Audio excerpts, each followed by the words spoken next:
So, you just got a Nintendo Switch. Maybe you're on the fence and waiting for the right time to pull the trigger. That time is now, by the way. And if you are, or you did just get one, I'm guessing you're jumping in on the Animal Crossing craze that seems to have taken over everything, which makes sense considering that most of us are still under shelter-in-place orders. That being said, I have noticed that there are a lot of people who are returning to gaming after a long time, or they're experiencing their very first console ever. So I figured, why not knock out some essential information out of the way for your shiny new quarantine entertainment device. Don't worry if you already know the basics, I'll be recommending some games at the end of this as well. Now, assuming that someone is brand new, truly brand new with the gaming device and you haven't had anything like this in a long time, here's a quick little graphic that shows you what the buttons do, such as your power button, your inputs, how to get home, take screenshots, and the general layout of the Switch. You're probably going to have a manual with you, so I'd recommend you checking that out, and we don't have to bog down the details here, but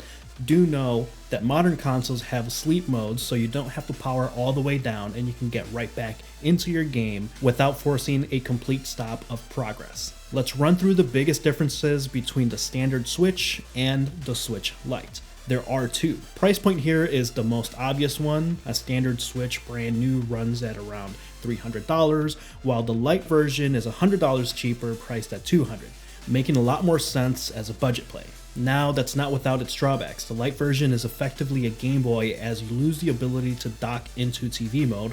There's no kickstand for tabletop gaming, although this can be addressed with accessories.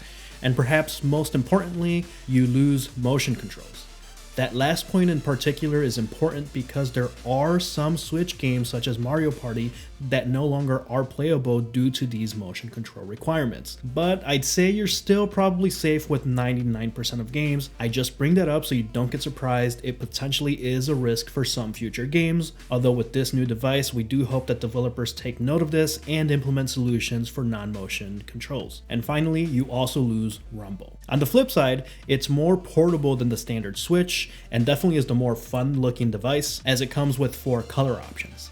I know you can mix and match the Joy controllers on the standard Switch, but it's still a nice little nod to the Lite, plus the Lite has a proper D-pad, so that's extra nice. Other than that, everything else remains the same, which unfortunately means you can't connect Bluetooth headphones to either device. Yes, I am still salty about that. So definitely keep that in mind as you're deciding which one to purchase, but if you already have one, then those are the differences. As some operational basics, if you do plan on playing online and wreak some havoc with your friends on their Animal Crossing island, do keep in mind that you do need to purchase an additional Nintendo Online subscription. You do get a free 7-day trial if you're a new user, but I will say it is the cheapest online subscription service from all the major consoles at only $20 a year. So you get online play and save to cloud options. There are a couple other things that you get, such as NES Classic and Super NES Classic, but those aren't fully fleshed out and the game options are limited, and everything else is not even worth mentioning. Sorry to the fanboys, that app sucks. So if you're interested in voice chat as you're playing online with your friends,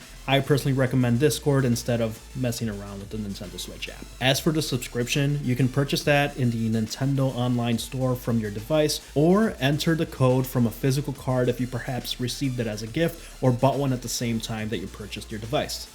Upon setting up your Switch for the very first time or connecting to Nintendo Online, you will go through a profile creation process, which is pretty standard. The difference from what you're likely used to is that you don't go by online username to add and find friends. Oh no, you get to share and type in a 12-digit friend code. Nintendo hasn't fully graduated yet into the internet age for some things, so I do like to point that out. So to find this code, you simply click on your user icon and go to your profile. Your friend code will be listed there, as well as a couple of other settings to add friends. And finally, for general usability things before moving on to the recommended accessories and games, you can create multiple profiles on your device if you will be sharing.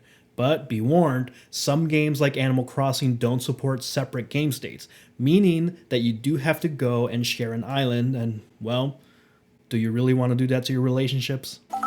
Moving on to some accessories. If you're planning on making mostly digital purchases, and honestly, even if you aren't, I recommend that you pick up a micro SD memory card. Both Switch models do come with internal 32 gigabytes of storage, but depending on the game, honestly, that's barely going to be enough for some AAA titles even. I'd recommend picking up an 128 gigabyte card for the most bang for your buck at $20, but if you're going to go fully digital, it probably makes sense to go for higher capacity. Other than that, the following items here are more nice to haves. The displays are touchscreens. I do recommend picking up a screen protector to protect the screen and it doesn't get all scratched up. And along those same lines, it probably makes sense to pick up a travel case with game cartridge storage options as well, so you can slip that into your bag whenever you're on the go. But you can probably hold off on that one as you're probably not on the go that much anyways right now. On the flip side, if you do pick one up and you have a Switch Lite, you can probably pick one up with the kickstand option. Now, I did mention that these don't allow Bluetooth headphone connectivity, but they both support external Bluetooth controllers. I'll link a few recommended of these items down in the description below so you can have some options. Okay, so you're pretty much all set up and ready to get into the games. Honestly, I do think that Animal Crossing is a great game to get into, especially if it's your first time. It's cutesy, it's casual, it's very task oriented, so you don't have to worry about a ton of information coming at you at once. And it's pretty fun to build out your home and your island in the digital world, as we don't really have anywhere else to build things right now. Once you're done with that, well, you're never really done with Animal Crossing. It'll depend on the playstyle that you're looking for. However, I'd be remiss if I didn't mention the standout Nintendo franchise character, Super Mario. Super Mario Odyssey is one of the best Mario games ever made and competes for the best game on the Switch.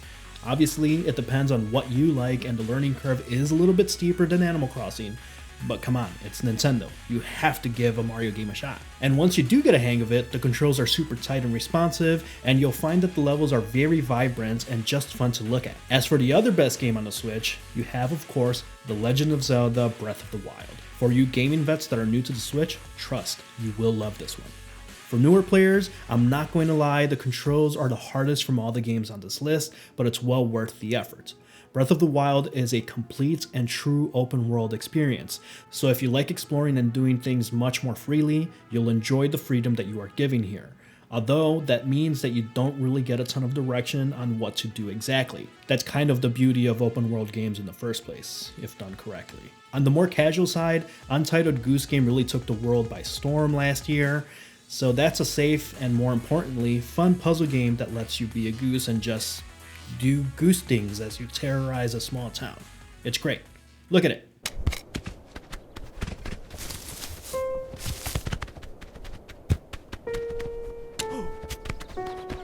Now, if you like the task orientation of Animal Crossing, and perhaps you're familiar with The Sims at all, Stardew Valley is a game for you. I apologize in advance because you're about to sink in 100 hours in a week. Of course, there are a ton of other games to potentially check out. You have Super Smash Bros., Mario Party, Mario Kart, that's a lot of Mario games. Or if you're really looking for a challenge, maybe check out Hollow Knight. It's one of my personal favorite games, but it is quite difficult.